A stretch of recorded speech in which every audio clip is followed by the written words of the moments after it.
غزل پہ روشنی ڈالیں ہم.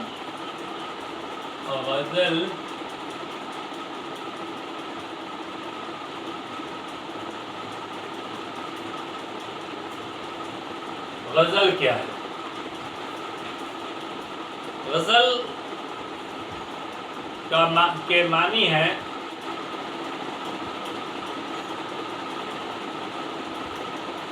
محبوب سے باتیں کرنا.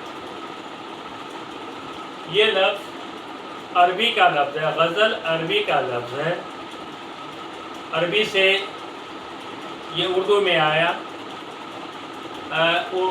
غزل کی شروعات قصیدے سے ہوئی. عربی میں پہلے قصیدے لکھے جاتے تھے اور اس میں اسی سے چھن کر کے اسی سے مالک اخذ کر کے اردو میں غزل جو ہے لائی گئی اور غزل کو پہ جو ہے بہت سارے یہ کلام مرتب کیے گئے. تو غزل کے معنی ہم بتا رہے تھے کہ غزل کے معنی ہے محبوب سے باتیں کرنا, محبوب کے حسن کا بیان کرنا, یعنی محبوب سے متعلق باتیں کرنا, محبوب سے متعلق اپنے محبوب کا حسن, محبوب کی خوبصورتی, اس کا چہرہ اور اس کے گیسو اور اس سے خوبصورتی کی تمام علامتوں کے متعلق وہ باتیں جو کی جاتی ہیں وہ غزل میں کی جاتی ہیں. شروع میں جو ان کا بیسک کنسیپٹ تھا, ان کی جو بنیادی تصور جو تھا غزل کا, وہ محبوب سے متعلق ہی, محبوب کے اطراف ہی باتیں ہوا کرتی تھی, محبوب سے متعلق ہی باتیں ہوا کرتی تھی.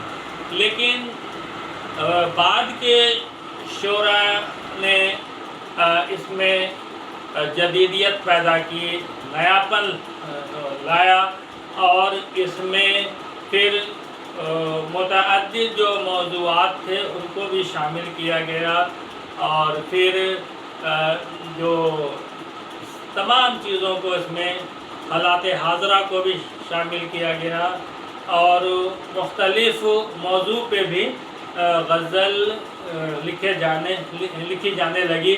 اور اس طرح سے ماڈرن جو ہے جو غزلیں ہیں ان میں بہت سارے جو ہیں موضوعات پہ غزل اشعار لکھے گئے ہیں. غزل اور نظم میں فرق کیا ہے وہ آپ سمجھ لیں. نظم جو ہوتی ہے وہ کسی عنوان کے تحت باتیں لکھی جاتی ہیں. کوئی ایک عنوان ہوتا ہے, ایک کوئی ہیڈنگ ہوتی ہے, اس ہیڈنگ سے متعلق تمام باتیں اس میں تذکرہ کیا جاتا ہے, ذکر کیا جاتا ہے. مان لیا کہ آپ جگنو, تو جگنو سے متعلق جتنی بھی باتیں ہیں, ان کی خوبی خامی جتنی باتیں ہیں ان کو بیان کیا جائے. لیکن غزل میں ایسا نہیں ہے. اس میں کوئی موضوع نہیں ہوتا, کوئی ہیڈنگ نہیں ہوتی, کوئی اس کا کوئی عنوان نہیں ہوتا, بلکہ ہر شعر اس کا جدا ہوتا ہے. ہر شعر میں ہر شعر کا الگ الگ معنی ہوتا ہے. کوئی شعر عشق و محبت پہ باتیں کرتا نظر آئے گا, تو کوئی شعر حالات زندگی بیان کرتا ہوگا, کوئی شعر دنیاوی باتیں کر رہا ہوگا. اس طرح کی جو ہے مطلب کہ تمام طرح کے جو جتنے بھی اشعار ہیں وہ الگ الگ معنی میں پیش کیے جائیں. اس میں بحر کا خیال ہوتا ہے, اس میں ردیف اور قافیہ کو لایا جاتا ہے. ردیف اور قافیے کو ملا کر کے ردم پیدا کیا جاتا ہے, اس میں تسلسل پیدا کیا جاتا ہے, اس میں سلسلہ اور اس میں سر پیدا کیا جاتا ہے, اس میں لے پیدا کیا جاتا ہے. تو وہ اس میں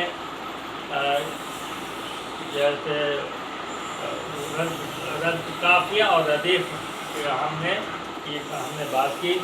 تو اب سمجھ لیں کہ قافیہ کیا ہے اور ردیف کیا ہے. قافیہ شعر میں آنے والے ایسے الفاظ یا ایسے حروف جو یکساں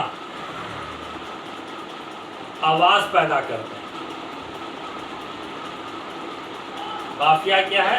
قافیہ وہ ہے جو شعر میں یکساں آواز پیدا کرنے والے الفاظ یا حروف ہیں جو ہر شعر میں وہ یکساں آواز والے الفاظ بار بار آتے ہیں. الفاظ بدلے ہوئے ہوں گے لیکن یکساں ایک جیسی آواز والے ہوں گے. جیسے پہلے اپنے شعر میں بتا دیں کہ ہستی اپنی حباب کی سی ہے، یہ نمائش سراب کی سی ہے. تو اس میں پہلے مصرعے میں حباب کی سی ہے، حباب، اور دوسرے مصرعے میں یہ نمائش سراب کی سی ہے. تو سراب، حباب، سراب. پھر چوتھے مصرعے میں آپ دیکھیں گے گلاب، چھٹے مصرعے میں دیکھیں گے اضطراب، اور پھر 8ویں مصرعے میں دیکھیں گے خراب، اور پھر 10ویں مصرعے میں دیکھیں گے شراب.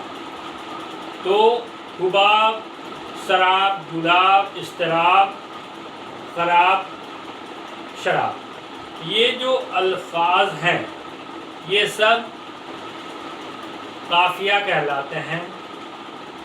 یعنی ردیف سے پہلے، ٹھیک پہلے آنے والے جو الفاظ ہیں وہ قافیہ کہلاتے ہیں. غزل کے جو اشعار ہوتے ہیں ان میں ردیف اور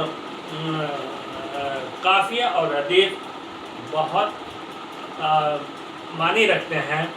پہلے قافیہ آتا ہے، اس کے جسٹ بعد فوراً بعد جو ہے وہ ردیف آتی ہے.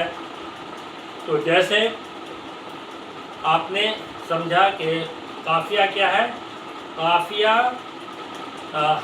ایک جیسی آواز والے الفاظ آتے ہیں جو ہر شعر میں ان الفاظ بدلے ہوئے ہوتے ہیں لیکن اس میں ردم ہوتا ہے، اسی لے میں ہوتے ہیں، اسی طرح کا ترنم وہ پیدا کرتے ہیں، جس وجہ سے غزل میں ترنم ہی پیدا ہوتا ہے. جیسا کہ ہم نے بتایا کہ حباب، سراب، گلاب، اضطراب، خراب، شراب، یہ سارے قافیے ہیں. اس کے فوراً بعد جو آتے ہیں اس کو ردیف کہتے ہیں. ردیف کے الفاظ بدلے نہیں ہوتے، ہر شعر میں وہی الفاظ بار بار آتے ہیں. تو ردیف قافیہ کے بعد آنے والے الفاظ ہوتے ہیں جو ہر شعر میں قافیہ کے بعد آتے ہیں. تو ردیف ایک لفظ بھی ہو سکتا ہے، 2 لفظ میں بھی ہو سکتا ہے، اور 3 لفظ میں بھی ہو سکتا ہے. جیسا کہ اس میں دیکھیے، اس میں ردیف 3 لفظوں پہ ہے. کی، سی، ہے. کسی میں ایک ہی آئے گا، کوئی غزل ایک ہی لفظ پہ اتفاق، کوئی شاعر ایک ہی لفظ پہ اتفاق کر کے غزل کا ردیف بناتے ہیں، اور کچھ شاعر جو ہیں وہ دو ردیف ڈالتے ہیں، 2 الفاظ کے ردیف ڈالتے ہیں. تو کوئی شاعر 3 یا کوئی 2 کوئی 3 الفاظ کے ردیف ڈال کر کے اپنی بحر پوری کرتے ہیں، اپنے شعر کی تکمیل کرتے ہیں، اپنے شعر کو مکمل کرتے ہیں. تو یہاں آپ نے سمجھا اس میں ردیف کون ہوا؟ کہ ہستی اپنی حباب کی سی ہے، یہ نمائش سراب کی سی ہے. تو کیسی ہے، دونوں میں آپ نے دیکھا کہ کیسی ہے تو یہ ردیف کہلاتے ہیں. یہ الفاظ جو ہیں وہ ردیف کا ہے، یعنی کہ حباب قافیہ اور کیسی ہے ردیف. پھر یہ نمائش سراب کیسی ہے تو سراب ہو گیا قافیہ، اور کیسی ہے یہ ردیف. بچوں آپ نے ردیف اور قافیہ اچھے سے سمجھ لیا ہوگا کہ ردیف کیا ہے، قافیہ کیا ہے اور ردیف کیا ہے. تو شعر میں پہلے قافیہ آتا ہے اور اس کے بعد ردیف. تو قافیہ میں عموماً ایک ہی لفظ ہوتا ہے، لیکن وہ بدلا ہوا لفظ ہوتا ہے ہر شعر میں، لیکن اس لے میں ہوتا ہے، اسی ترنم میں ہوتا ہے. لیکن اس میں ردیف میں جو قافیہ کے بعد آتا ہے اس میں ایک لفظ بھی ہو سکتا ہے، دو لفظ بھی ہو سکتے ہیں اور تین لفظ بھی ہو سکتے ہیں.